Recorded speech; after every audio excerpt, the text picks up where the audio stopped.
Welcome back to Living with CRPS, the search for relief and remission. I'm Elena Key, and today we're joined by Kat, who has been living with CRPS for over 14 years. Kat's journey is one of resilience and determination. She has explored a very wide range of treatments and therapies to help her manage her symptoms and improve her quality of life. So I really appreciate Kat sharing her time and her journey with us today, and I hope you do find this interview helpful. Kat, thank you for joining me. Before we dive into your CRPS journey, can you tell me a little bit about yourself? I forgot to ask, where are you located and what do you enjoy during your free time? So I am located in the mountains of California, up near Lake Tahoe, and it's rural. Um, I am literally on the farthest outskirts of where I can get Kaiser insurance. Um, so it's pretty far out there. I mean, they normally do 100 miles from their nearest hospital, and that's their outskirts. So, And what is life like in the outskirts? Do you live in a pretty remote area, or is there a small town where you are? so it is a small town. It is, I'm probably telling on myself right here, but it's Apple Hill. If anybody's in California, they might know what that is. We produce most of the apples in the country. At least most of the red and mixed colored apples. The bright red and the greens are typically somewhere else, I believe Washington. Um, so it's rural, it's agricultural, it's very Republican. Um, I it snows in the winter, it fries in the summer. So temperatures can get anywhere to -15 to 115 Fahrenheit, of course. Um, I didn't it can realize there were be. parts of California that got that cold, or that got that Yes, yes, we do. Only right up on the mountains. When I'm saying I'm right up there, I'm right up there. extreme. Uh, Literally, I think the summit's 20 miles from here. So, Wow, wow. You yeah. are so are you're in high altitude then. Yes, I am. Yeah. Um,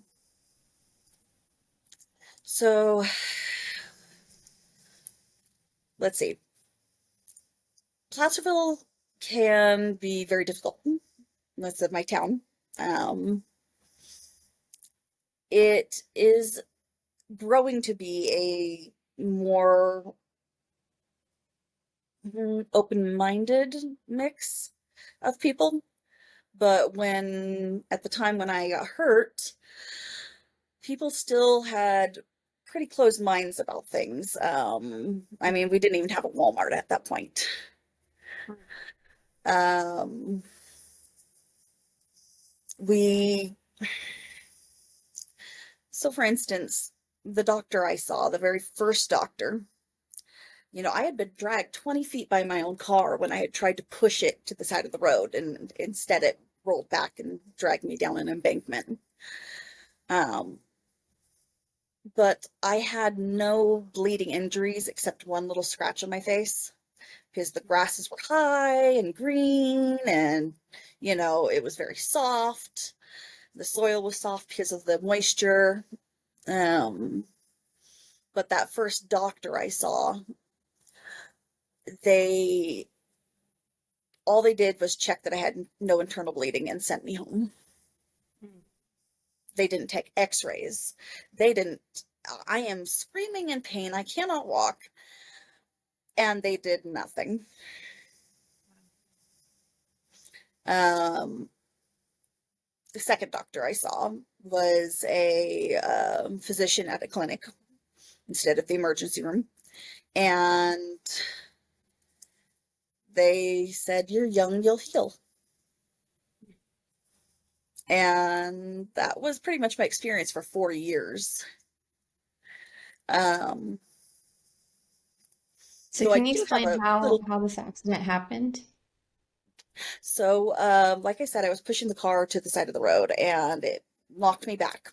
I had stood up into the lee of the door, and you know how if you're alone and you're pushing your car, you got to keep one hand on the steering wheel, right? And you one hand probably on the door frame. And I was at this, I guess, teetering point of an off ramp that had we called it the racetrack off ramp because of how steep the incline sides were.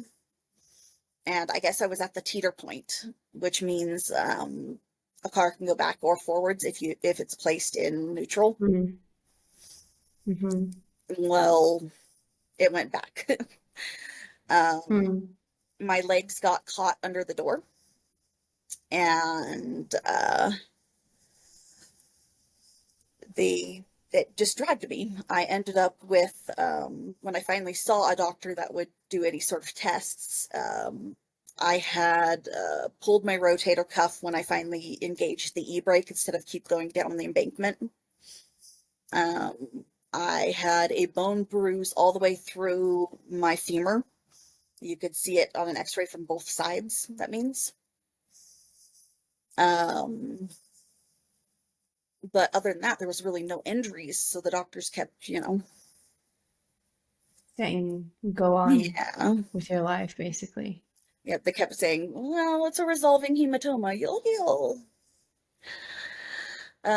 Then came the ACA. Thank goodness for that.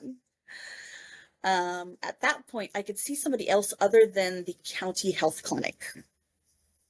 And I saw a wonderful doctor who finally diagnosed me with CRPS after doing physical therapy and everything, all And the what kind tests of they doctor wanted was to do. that? Yeah, yeah. Um, Was it a pain management specialist who no, diagnosed you? no. It was more like a cooperation diagnosis. The physical therapist went, well, she's having a lot of trouble with her tendon tightness. It's really weird. And the Mm-hmm. doctor goes, it's weird, and they try to figure it out because I couldn't straighten my left leg anymore. The leg that had been on top that had the bone bruise. It was 27 degrees short of being straight by 4 years in. So that's pretty significant. I walked with a very significant limp. Um, because of that, I actually had to go back to physical therapy and learn to walk correctly because I had walked on my tippy toes basically for for 4 years. Um, So we're let's 4 years into this. You had mentioned the first two providers you saw, and then this one who finally gave you the diagnosis. What happened in between? Did you see other providers before this one that finally diagnosed you? no, no. They between those periods, I saw this. I'm not going to name names. I saw this woman who was my doctor at the county health clinic. She sent me for one nerve induction test, and the nerve induction test showed nothing, which is kind of typical for CRPS. Um, and I told her about how I bled afterwards, and she kind of just soughed it off. It shouldn't have hurt. Whatever, you're a bleeder. Um, and my insurance was non-existent at the time, so I really didn't get any care. She did give me some Flexeril, trying to loosen the muscle. She kept saying that it was a muscle issue.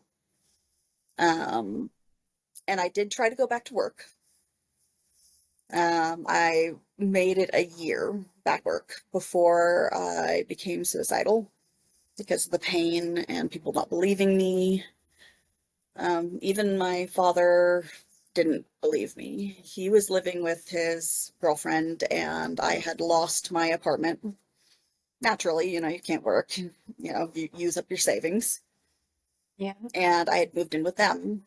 And she took an exception that I really don't know, honestly, but she took an exception to me. And one day while I was out, she decided to tell him I was done and kicked me out. So I ended up sleeping in my Blazer. I had a 56 Blazer after my car that I had destroyed, which I actually, the little Mazda in the accident, it bent the frame. And so I was sleeping in a 56 Blazer. If anybody knows that car, it's got a very big bed in the back and 2 seats in the front. Um, but oh boy, is it cold because it's pure steel. Mm-hmm. Um, so I did that for a little while, and then my grandmother wanted help with my grandfather. His Alzheimer's was getting worse, and so she offered me to sleep on their couch. So I slept on their couch for a couple of years. Um, I tried to go back to school. I tried to work. My that employer asked me to quit. Let's put it that way. He, despite saying it was okay for me to come in late, due to my issues being, some mornings you just can't get moving. It hurts so bad. He finally took an obsession, had an issue with it after a year and asked me to quit. And so, um, and I tried to, say, oh, you can't fire me because of a disability. And he then pointed out, you're not technically disabled. And I go, what? He goes, you have to be on disability or, SSI to be technically disabled. So you're not protected by that law. Bye. Um, that was a little What was rough. that job that you had? Hmm? What was the job that you had? I was a dispatcher for an HVAC company. And, you know, you kind of do have to be on time for that job a little bit. But at the same time, the guys in the shop would sit around for over an hour in the morning drinking coffee and smoking before they started their job. So what did it matter if I was 15 minutes late if they're just going to sit around for an hour? Goodness, I'm so sorry that happened. Yeah, well, it's one of those things where you realize that men and women are really treated differently in the workforce. Women are expected to be punctual, expected to be more organized, and that sort of thing. And then add on being as disabled, and there's extra expectations of people that are disabled. You're expected to not make a fuss, not be in the way. You're expected to smile and bear it, basically. It's actually something I've been recently pondering on quite a bit about how we treat different disabilities in our society. With physical disabilities, we often expect people just to smile and bear it and not get bitter. But with, you know,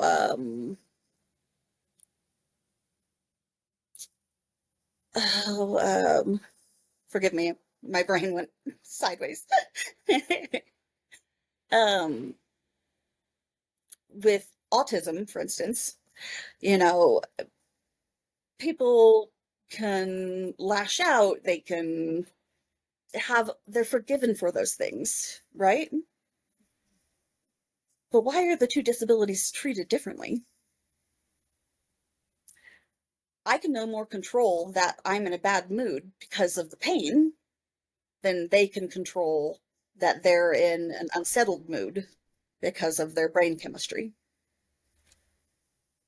So it's just something I've been thinking about a lot lately. So I went back to work, and then a year later, I couldn't work again. I applied for disability. Mm-mm. Part of the reason I got an is because, like I said, that was before the 4 years when I finally got a diagnosis. Social Security really likes a diagnosis for things. Um, How did you so that was the, feel you well, got your diagnosis? huh? How did you feel after you got the diagnosis? I felt relief. I mean, when I got my diagnosis, it was like, oh, I finally know what's wrong with me. They can do something about this. And then I find out there's really nothing they can do. Um, Everybody is very individualistic with how they react to nerve medication and the cocktail of meds they make people with CRPS on. Um, for some people, one nerve medication will work great. For other people, it's got to be gabapentin. For other people, it's got to be pregabalin. And you can actually change over time as well. So when I Mm. finally got the diagnosis, they put me on a cocktail of meds, as I said. I believe it was they re-upped the Flexeril. They did gabapentin. They did antidepressant that has nerve medication properties in it. Um, Trying to remember the other thing they gave me. Oh, and of course they gave me, pain pills finally. And that was interesting to say the least. I did not enjoy the feeling of being drugged, but I did enjoy the feeling of not being in pain. I mean, it's human nature to not want to be in pain. That's what the Mhm. hunger signal is. It's so that you feed yourself to not be in pain. Um, so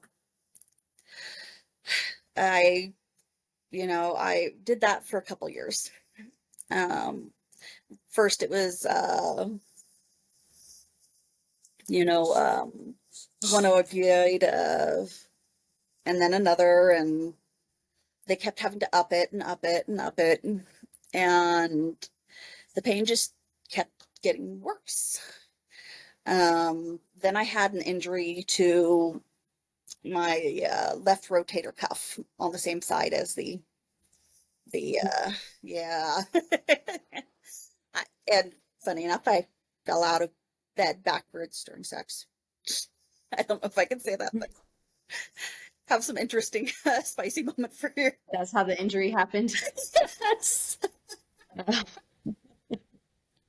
Um, Uh, but so I had what was called a foos fall, and I tore the rotator cuff, and they decided it wasn't torn enough to do surgery or anything like that for to correct it. Unfortunately, it is torn enough to be problematic, and also torn enough, evidently, to attract the CRPS to it. Um, and of course, because I had CRPS, basically right at my knee on the outer ligament, um, it affected my balance, my, uh, all sorts of things. So then I had multiple turned ankles, and it spread to my ankle. Then, mm. because I've limped for 4 years, it spread to my hip. And so now I've got CRPS basically on the whole left side of my body. And at that point, I decided that the opioids were no longer a good idea. We were starting to get the information about how opioids reduce bone density and all this other stuff. And a report came out that I read about CRPS around that time about how opioids really don't work that well for CRPS. And I went, aha. So I took that to my doctor and said, okay, what can I be on instead? She goes, let's try tramadol, the non-opioid opioid. Um, that lasted only 1 year. It was the biggest bust for pain medication ever. um, I maxed out for my weight, which is quite substantial for anybody watching if we are doing a visual. Um, and so at that point, I started looking at other options. What can I do besides this? I'd already been doing heat therapy because I have type 2, where you don't know the cause, and a subtype cold, which they've only figured out subtypes recently. I haven't heard of those subtype. Yeah, it's called primarily cold subtype, which means it can get hot, but primarily I am freezing cold from the waist down. Like right now, I have my heating blanket, and it's summer. Um, Wow. and I think the largest difference between the two legs that they recorded was over 1.5 degrees. That's significant. Human bodies can feel 1/10 of a degree. And so for being that big of a difference in cold and hot, like my toenails would turn purple. And um so I started looking at creams and patches, and so I did the salon pause patches, I think was the very first thing I tried. And that was okay-ish. I mean, it's an aspirin patch is what it is. It's an aspirin patch that you apply to a direct location. Works great for swelling. However, I was already on, by that point, an 800 milligram, uh, 3 times a day of aspirin or ibuprofen through a pharmacy, a prescription. One moment. Sorry. I get a little nervous, so dry mouth. Um, That's okay. but it really didn't add anything to my anti-inflammatory rhetoric. So then I started getting wider and wider in my selection of trying different things. I tried heat and cold Hmm. therapy. I tried going to acupressure, acupuncture, yoga, tai chi, because they say you got to stay, Hmm. moving. Hmm. Um, which, by the way, Tai How Chi did is not that you? bad. You can do that if you can balance. So if you've got it in upper limbs, definitely advise Tai Chi. Even if you've got it in lower limbs, as long as it's not the knees, I think you probably could do it fairly well. And it is very good, slow, no impact whatsoever physical therapy. Um, so then I How started, did you stay motivated to keep huh? trying new things? Because Yeah. going back, you had mentioned that you were starting to have suicidal thoughts. How did you decide, no, I'm gonna keep trying new things? Um,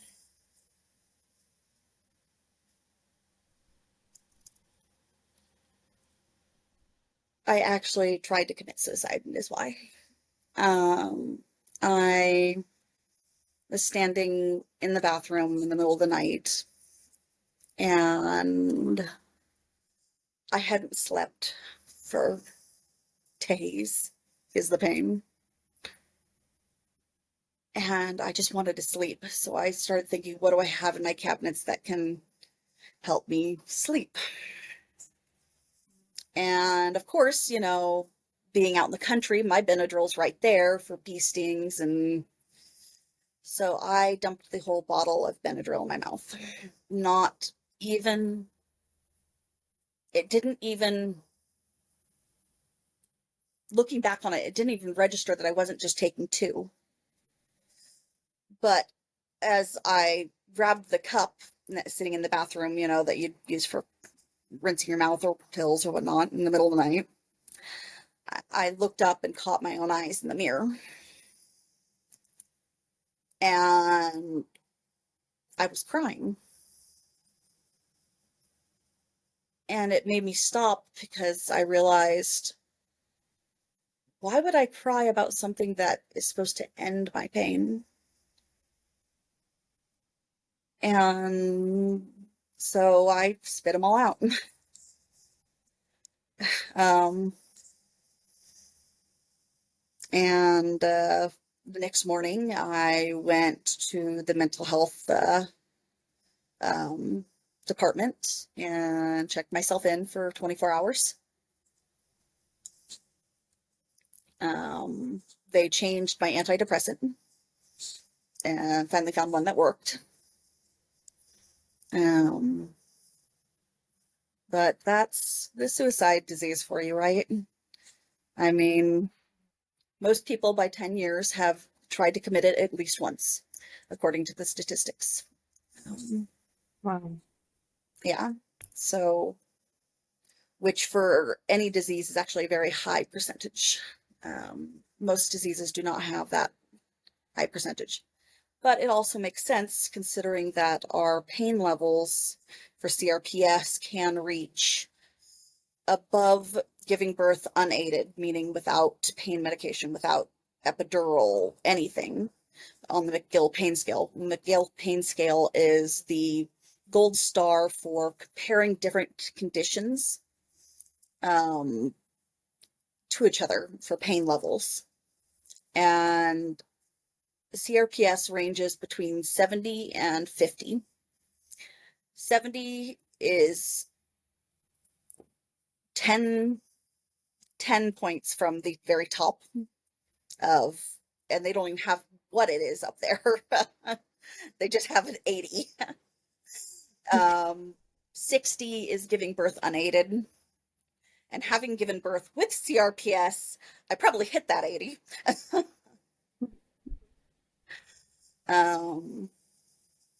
But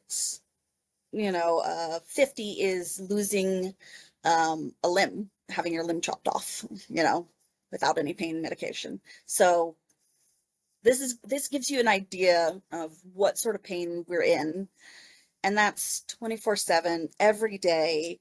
Yes, it ebbs and flows a little bit. And there are some days where you might have better mobility, but it's constant. And that can be, Not to mention no sleep. Like you said, you have gone days without sleep. yeah. It's embarrassing to admit, honestly. I'm feeling a little flushed about that, but it's also good to let other people know that they're not alone in that.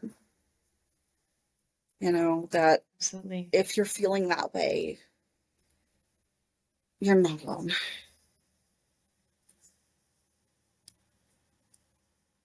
So to get back on track, I sought help, and that's what made me continue on. And I admitted it to the two people closest to me, my father and my grandmother. And they both, were trying to help me and go through. And around that same time, I met a boyfriend that I ended up having for 10 years. Let's just call him D. And D was almost 20 years my senior. And I think in him, I saw somebody that could help me, provide for me, those sort of things. And in me, he saw someone who's home all the time, a housewife sort of situation, which wasn't what I could physically do. And so that relationship was a lot of strife. He never once went with me to a single appointment, not once. He didn't take me to them. He wouldn't go with me. Um, uh, it was bad. Um, so I kept searching for other ways to alleviate myself. Um, so I ended up, like I said, I had done pretty much the standard stuff, chiropractic, massage, acupuncture. So then I started getting into the weird stuff. And at the time, I had a Chinese friend who, beautiful woman, great sense of humor, but she made this joke, oh, you need to try Chinese medicine. It fixes everything. Well, I said, how much do you think it actually works? And she goes, well, my mom swears by it. So her and I went down to Chinatown and Chinatown, San Francisco, which, by the way, snaps. No, I actually liked it a lot. It's the hill. It's on this hill that is straight up, and then it has roads like this. And the parking for Chinatown is down at the bottom, of course. And there is no Uh, parking along the streets. And so we had to hike up to the Chinese physician to get my diagnosis. And we were there all day because there's a line of all sorts of people. But I was definitely the only white woman in there. And I felt a little like I was invading their space and stuff, but my friend kept patting me on the shoulder. It's okay. This is what it's here for. It's here for everybody. And I was very comforted by that thought. We get up there and he goes, okay, let's look at this. You've got a lot of, I think it was yin, fire, meaning inflammation. And then he goes, oh, and you've got this and this and this. And so then you take it directly from the physician around the corner into the pharmacy, the Chinese pharmacy.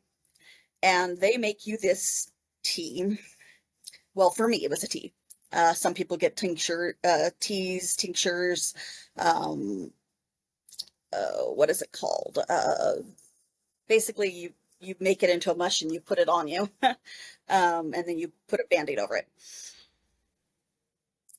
So I ended up with a tea that literally had snake skin in it.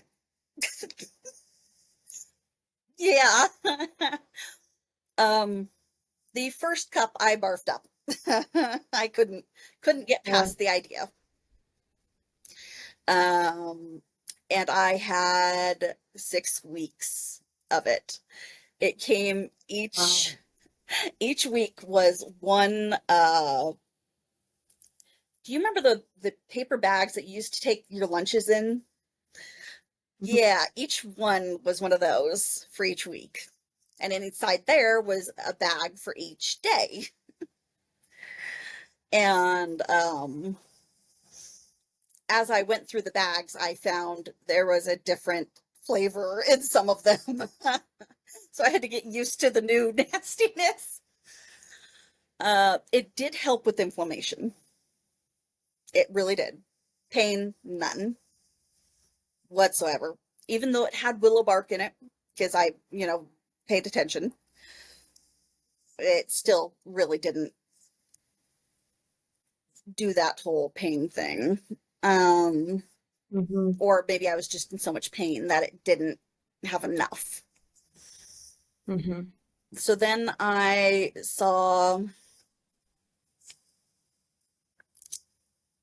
started looking at other things, as I went along, and I found a naturopath.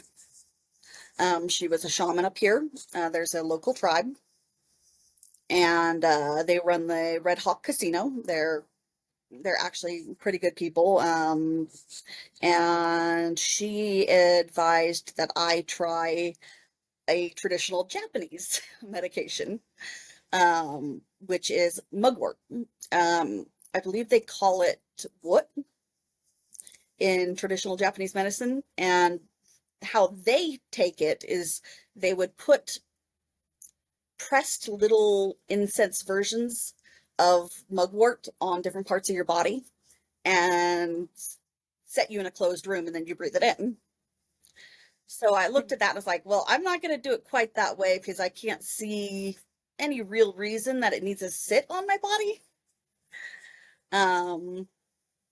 So I found a good herb specialist, a good herb, organic herb seller, and I bought dried mugwort from her. And I ended up making cigarettes with them. And as I talked to that specialist, she's like, well, marshmallow will help. And if we put a little lavender in there, it will cut down the harshness. So I was like, okay, let's do that. Because let me tell you, mugwort reeks. I mean, bleh. You want to talk about like cigarette smoke? You can't stand how cigarette smoke smells. This is much worse. But it actually works.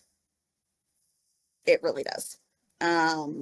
I do not advise you to do this if you're not if under the care of a naturopath, which they typically have at least a degree in some sort of herbology relation of some sort.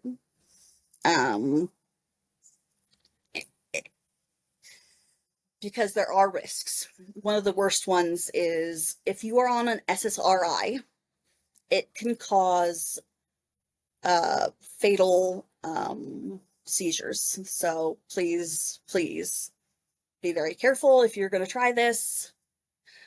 Find a naturopath, find somebody who's done it before. Make sure you're not on an SSRI. So, and that actually works. Unfortunately, I also have asthma.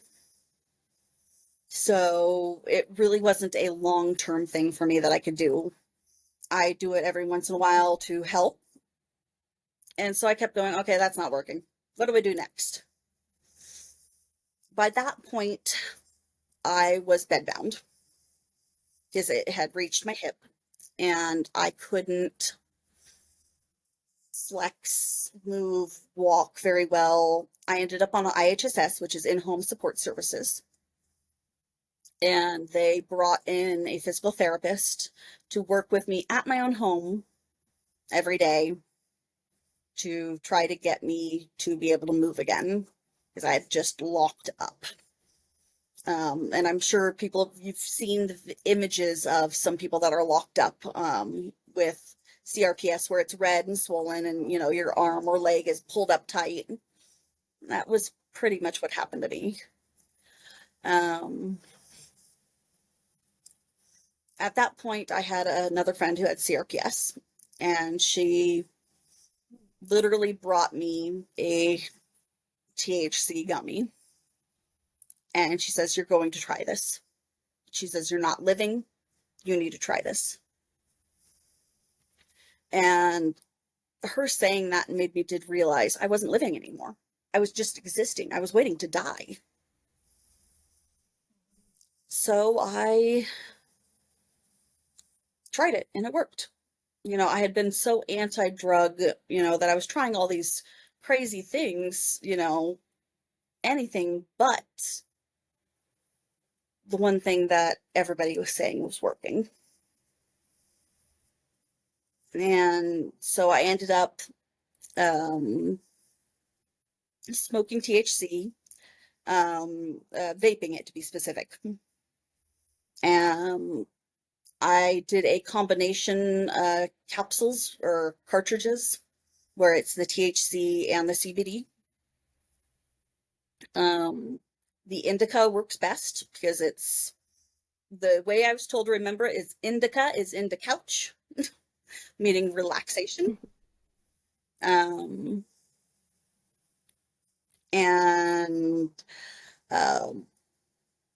Pure Life Collective, a little name burst for them.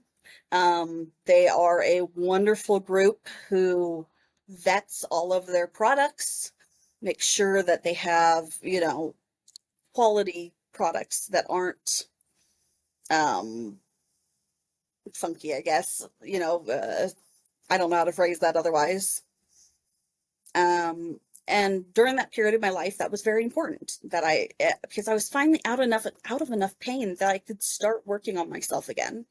I could start going back to school, for instance, which didn't quite work out. I ended up having to drop all the classes that semester because the pain, by the time I got to school and had to sit there in class for so long, the pain was too much to concentrate.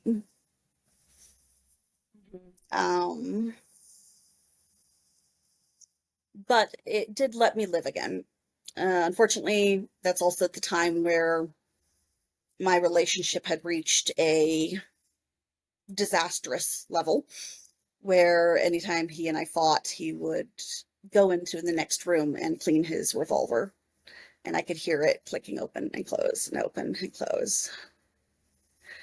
And so up goes anxiety, which tightens the body, which, yeah.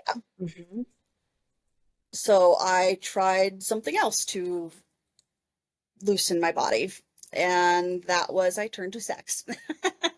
Sex produces several chemical hormones that relaxes your body, as most people will know if you've had an orgasm. um, and I had signed up for, this online thing, kind of like Grinder, except for women. um, and I found a couple people that I was interested in, and it worked out for a little while. It got me out of enough pain to really start thinking about where I was in life and what I wanted.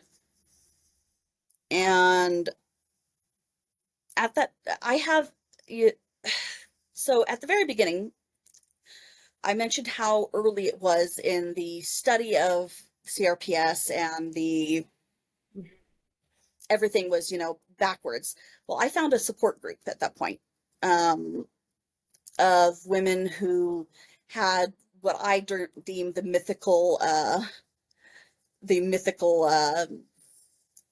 conditions, CRPS, fibromyalgia, the things that doctors don't believe you with. And they really made a difference in my life. And one of the ways, which is going back to where we were, was one of my very best friends. She is still one of my very best friends. I call her my unicorn. She decided for my 30th birthday that she would send me to Paris if I could get up to so many steps a day. And I did it. So I landed in Paris on my 30th birthday. Wow. Yeah. Um, that's when I discovered how horrible America treats people with disabilities. I just mean as a society. So and part of it is the English language. When you are disabled, what is the first thing people say to you? What did you do? Not what happened to you. Which assigns the blame to the disabled person. It's and there's other parts of the English language that do the same thing for people with disabilities. It's that it's how it's assigned to you that you've done it to yourself, basically. And because of that, because of how the language works, the way you speak is the way you think. So if you think, if you speak in a way that says a disability is the disabled person's fault, you think that way too. In French, that's not what it said, how they say it. They say that a disability happened to a person, and because they think say that way, they think that way, they act that way. There are mandated, like, I swear, within eyesight, there's a bench everywhere in France, at Mm. least in Paris, where I was. Um, I never once had to ask someone to get up to give me a spot on the metro or a bus. People would jump up, multiple people, to offer me a spot. That has never once happened here in America. People would wait a long time holding a door open for me to get there from, the stairs and hold open a door. um, they have, if you're disabled, you could go to museums for free. You can go to certain other things for free because they figure your life is hard enough. You need some enjoyment. You need some Mhm. stimulation. And I was really grateful for it. It made my experience there so much richer, especially since I was running it on a shoestring budget.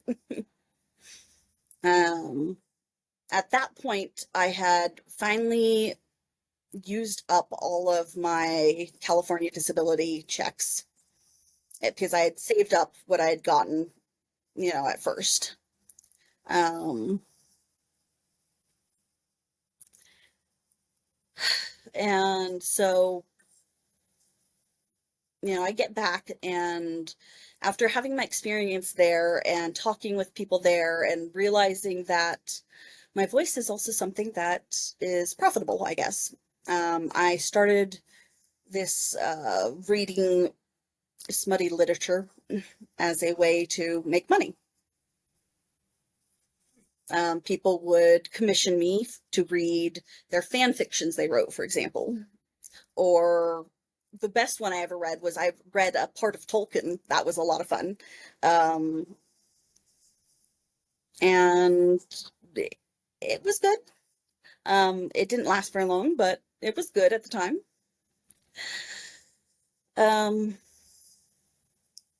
so I get back and I've decided to really live. I want to live. I don't want to just Mhm. exist.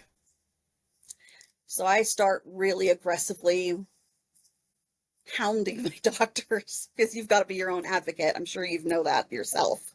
Yes. For Mhm. something else. What am I doing? What can we do? Um, Unfortunately, very soon after, I ended up pregnant. Um, and I had to drop all of my medications. Mm. So that was not so great. Um, I do love my daughter. She is absolutely gorgeous and the sweetest thing you'll ever meet. Um, her father, though, is a POS, and I'm not going to get into that. Um, Now, random question. I've heard that some people go into a temporary remission during pregnancy. Did you experience any relief while you were pregnant?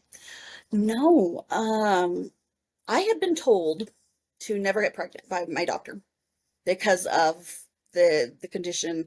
Um, I was told that pregnancy can loosen your ligaments and tendons, which it would be good, for my condition, for where I was. And I did get some loosening of it, which meant my mobility increased during pregnancy. Enough that I actually ran for the first time in years. Um, Wow. Unfortunately, running for the first time in years also caused me to bleed, and then put on bed rest for the rest of my pregnancy, pretty much, which actually caused me to meet my fiance. He is the most wonderful man you'll ever meet. He's an amazing father. He's an amazing partner. I I couldn't do this without him, honestly. He How did you meet him on bed rest? Did he work at a hospital you were staying in? so I was on bed rest at home. However, my ex still demanded that I keep up the farm. We had sheep at the time, and geese, and chickens, and bunnies. And the whole running thing was because I needed to catch a sheep that had escaped. So I met him then. He was my sheep herder, the guy I hired to go out and deal with my sheep. Um, After my daughter was born, so I'm going to go into this a little bit. So disabled people are 76% more likely to be abused in a romantic relationship than any other person besides trans people.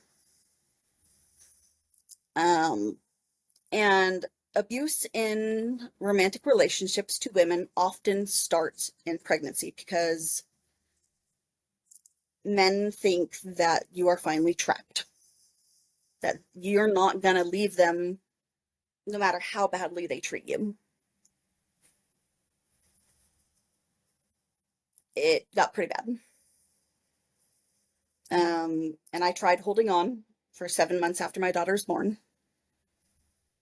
I really did, because I didn't want, a relationship to end with this guy, which we'll call M.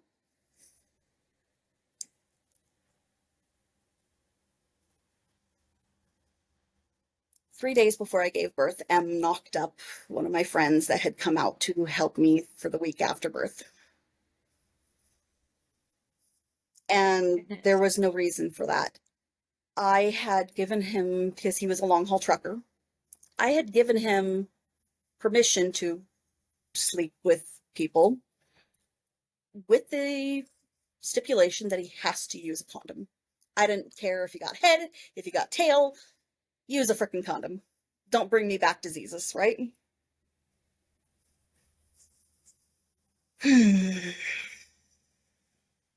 So there went that. And one of the perfect ways to cause postpartum depression is to have a trauma right around birth. So I had that. And like I said, the physical abuse really got started after my pregnancy, after I gave birth. But the mental abuse, looking back, I can see all these red flags, controlling what I wore, that I couldn't cut my hair. My hair was down past my butt. And now,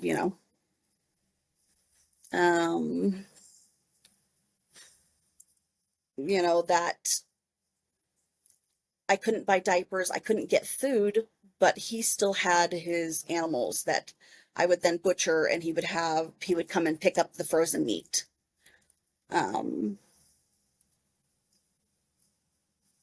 Yeah, I live in that sort of rural place. That I would know how to do that. A true rural place, yes, a true rural Yeah. community. Even people out here actually look askance on that I butchered my own meat, and so it's not, but this is also California. Rural California is very different from rural, Idaho. There is quite a difference.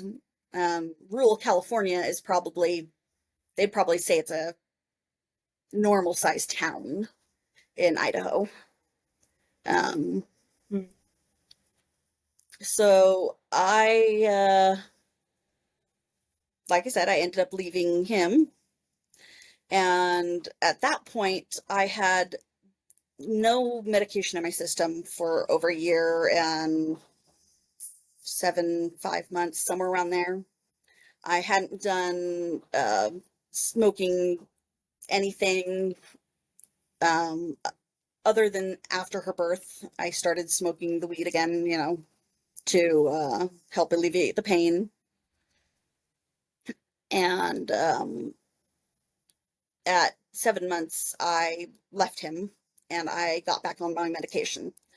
So I'm going to actually go through it. I wanted to show you this horribly large bag. This is my cocktail. Wow. Yeah. I am on trazodone for sleep. I am on tazidine for muscle relaxation. I am on venlafaxine, which is another antidepressant that has nerve medication properties. That one has worked out really well. I'm on pregabalin, which actually just started this year. Pregabalin is so much better than gabapentin. There is no withdrawals if you miss, if you didn't get your refill on time or anything like that. And it's often the thing that they go to after you've maxed out gabapentin. So I had maxed out gabapentin, and so now I'm pregabalin. The one I really want to share with you is this one. This one is naltrexone. Naltrexone is a experimental sort of thing. Not that the medication is experimental, but it's experimental to treat CRPS. So much so that I have to pay out of pocket for it. There is a mail order pharmacy called Bellar Pharmacy in Colorado. I highly advise it. The price is much lower than I could get it even with my copay. So if you want to try this one, I do advise it. It has helped immensely. The feeling of drag, I'm sure you recognize that feeling that you get where it feels like you're just dragging your body through mud trying to move. This has helped unbelievably. I feel fluid. I feel the amount of flare-ups has reduced. Wow. I really wish. What is your dosage? Do you mind sharing? Your dosage? They've got me on a low dose right now. Let's see, what is it? 5 milligram tablet twice a day. Which actually is an increased dose from what they'll try you on at first, which is the 5 milligrams. And that really, really does make a difference. I am on another one. So after you max out basically all of the aspirin, ibuprofen sort of things, they put you on, where is it? There it is. Nebubetine, Nabumetone,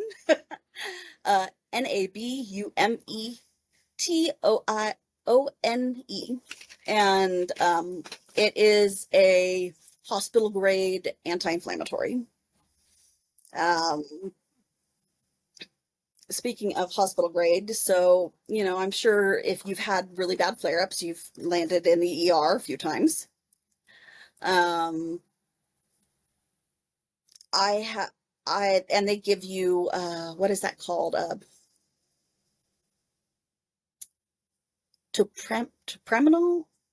It's an injectable anti-inflammatory, and it works as a painkiller for a certain level. For me, that one only lasts until I get home, because of the drive home is over an hour.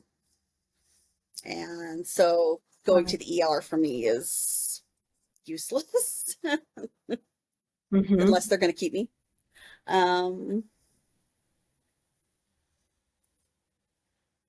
So that's where I am. I'm on this cocktail of meds that help, but I'm still getting flare-ups. I'm still not able to work.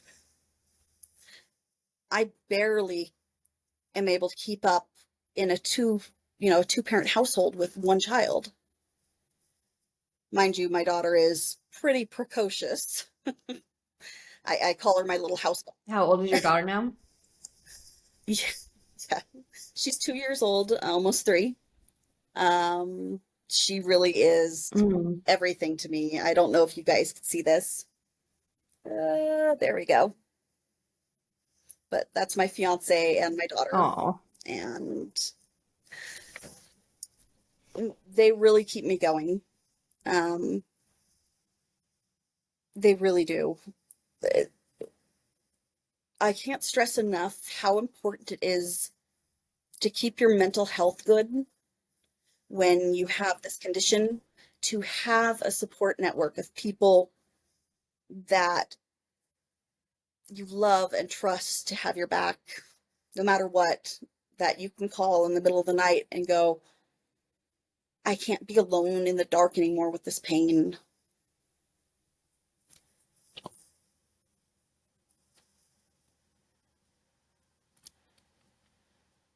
Someone that keeps you going, that gives you a mission.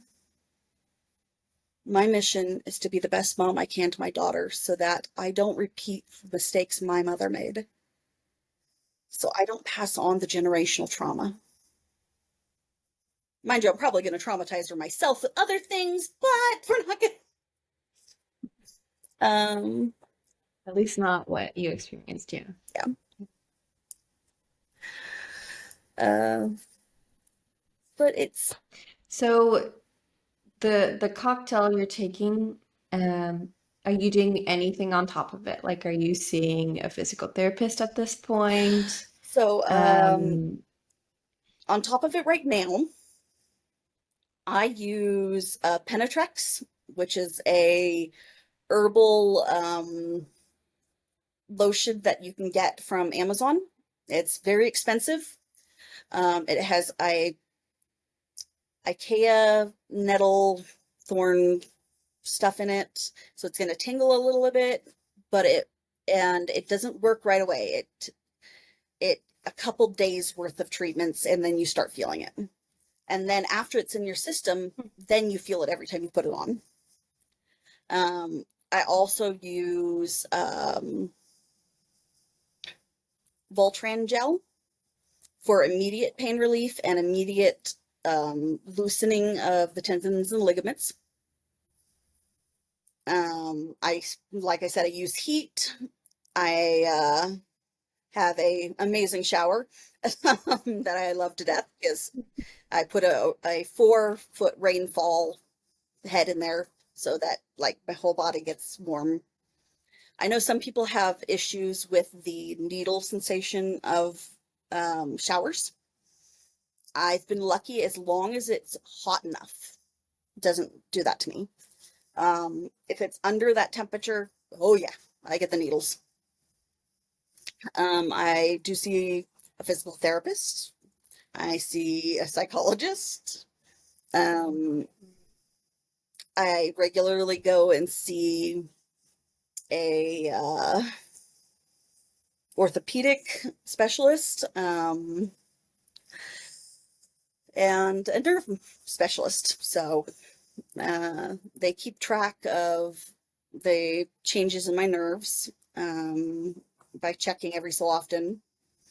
The orthopedic specialist ended up putting my left foot in a boot because the tendons and ligaments have tightened so much that I now have peroneal tendonitis because the tendon is starting to wear. And I have it in both ankles and in my knee. By the way, I had a couple more injuries to that ankle. Right after pregnancy, I ended up breaking that foot, my good foot. oof. So it spread there. And then this year, I had a fall where I hurt my back really bad. I was bedbound again for a little while with that. More than a little while, 2 months. Where I couldn't even sit up. Then after that, I then was trying to clean my daughter's room and a toy got under my good foot. My knee went left, right, and left again. And I tore the muscle around the kneecap I damaged the patella and I pulled slash tore the hamstring. So I finally healed from that. Unfortunately, I can feel that the CRPS has moved to where the hamstring was the worst, at the knee, at the just underneath your buttocks where it attaches, and at the ankle again. And so now I have no legs to stand on. um, so I used this cane. I have a cane that is, it's got a special tip on it. It's called a snow tip. It's about yay big. And I use that instead of a 4-point cane because it rocks as you use it. And it has a lot of grip, like kind of like snowshoes, they have more grip detail. And being out here in the boonies, I have more dirt roads and stuff like that to walk on. So I need the grip. Um, and it actually works really good. That one, like I said, I've had other people who I know that walk with a 4-point cane switch to that. So really good idea. If you use cane, get one of those snow tips. Unbelievably great.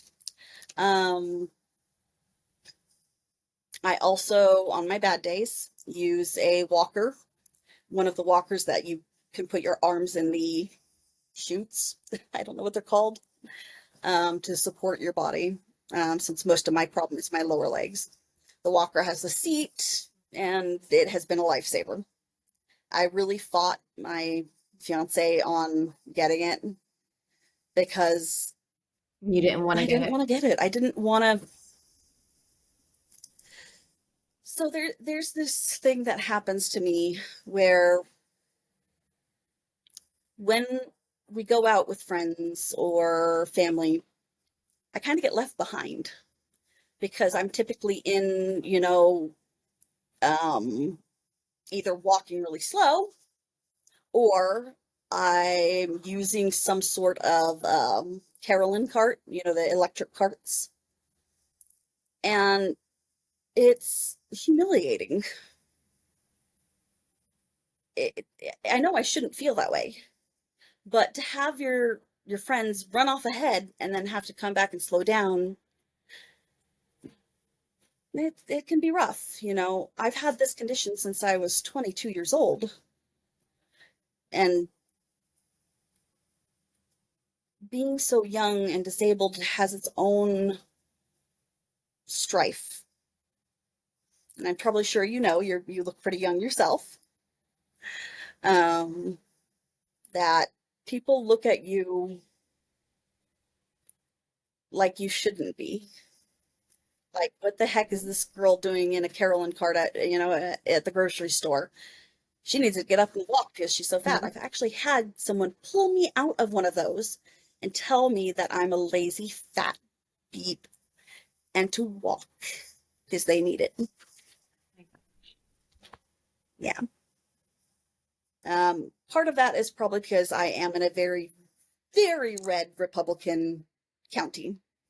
Like, this county, you can drive around and you see these signs that say they want to split off from California. I'm going like, yeah, great idea. I have no money. Good, let's go. It's, um,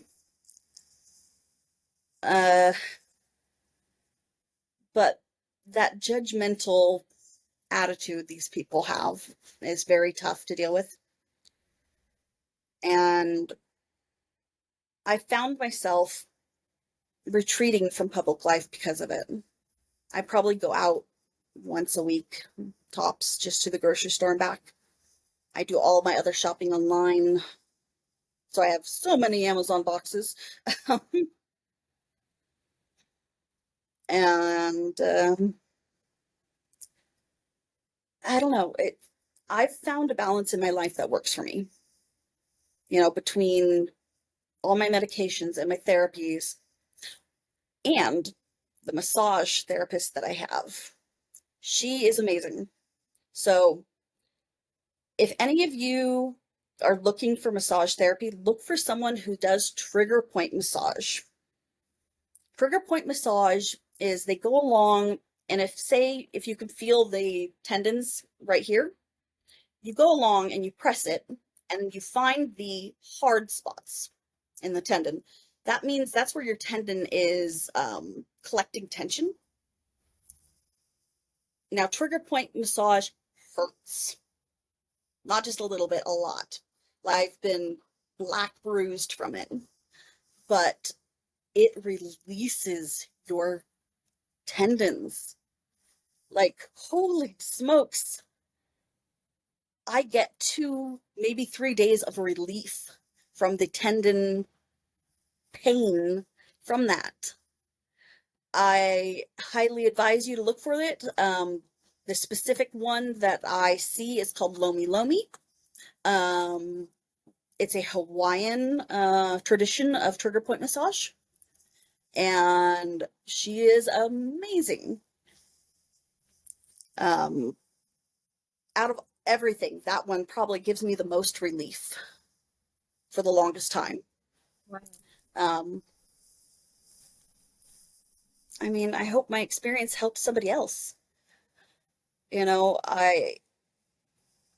Like I've said, I can't work, but I've made a balance in my life where I can live and really live.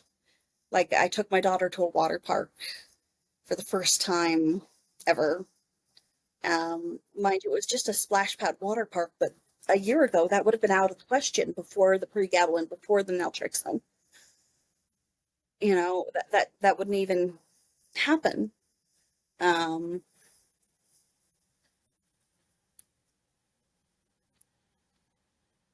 My life has gotten so much better.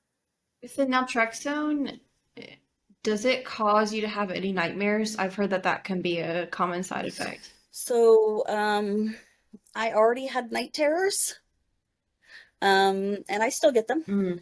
Mm. I imagine that they are worse because I do get them 2 or 3 nights a week. If I sleep more than 5 hours in a row, I wake up from a nightmare. So I guess yes. That seems very chemical in nature now that I think about it. But you know what? A nightmare is a nightmare. It's not reality. It's not. I would rather have the worst nightmares, and I've got some bad ones because there's some things that I skipped over in my story. Very scary things. And I've got the traumas to support some nightmares that will curl your toes. It is what it is. But,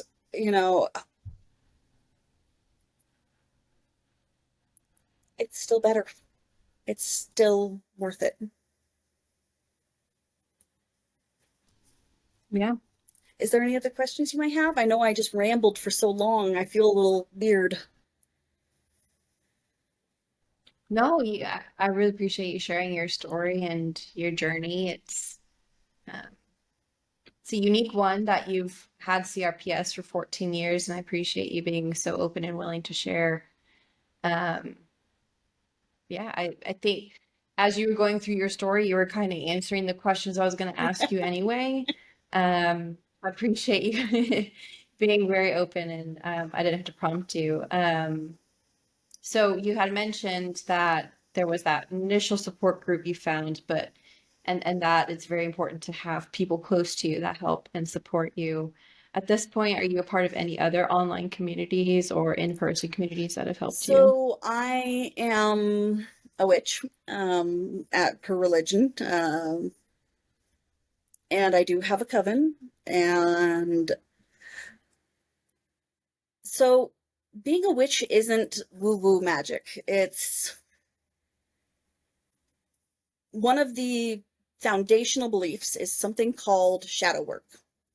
Shadow work means you work on yourself.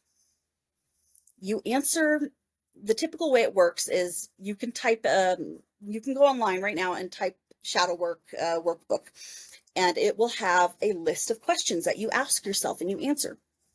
And these questions lead you to epiphanies that help you in your life to be a better person, to be more this or that, or, that you keep going, you keep striving to be better. Um, it's, you've probably heard this thing called manifesting. It was big on TikTok a little while ago. I don't even know when, but I've heard about it. Mm-hmm. I don't watch TikTok, I'm sorry. Um, but that's one of the things we do, is that you manifest the reality that you want by changing yourself.